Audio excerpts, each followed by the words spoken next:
আজ একেবারে মোক্ষম চাল চেলেছি। বাড়িতে কেউ এই পাশের বাড়িতে মনে হয় ঝামেলা লেগেছে। হ্যাঁ আমারও তাই মনে হচ্ছে।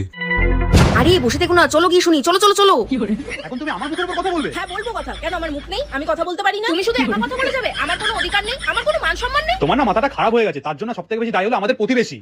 হ্যাঁ এখন তো আর কিছু পাচ্ছ না, তাই ওকেই বদনাম করো। সেদে তো তোমার আর কোনো কাজ নেই। দেখো দেখো, ওর কথা বলা মাত্রই কেমন একটা তেলে বেগুনে জ্বলে। হ্যাঁ কেন চলবো না? ও কি করেছে? ওই বেচারাটার কি দোষ? ওর দোষ?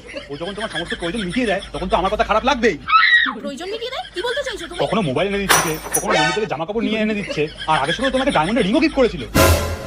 বাবা, আংটিটার কথা তোমার মনে আছে? ওটা তো আমাকে গিফট করেছিল যখন তুমি নিজের নাম্বারটা আমার নাম্বার বলে রিচার্জ করিয়ে নিয়েছিলে। তখন উনি খুব ভালো ছিল, তাই আচ্ছা ছাড়ো, বাদ দাও, ফালতু ফালতু আমরা অন্যের জন্য ঝামেলা করছি। চলো তোমার কোথাও ঘুরিয়ে নিয়ে আসি। আচ্ছা তুমি 2 মিনিট দাঁড়াও, আমি এক্ষুনি রেডি হয়ে আসছি।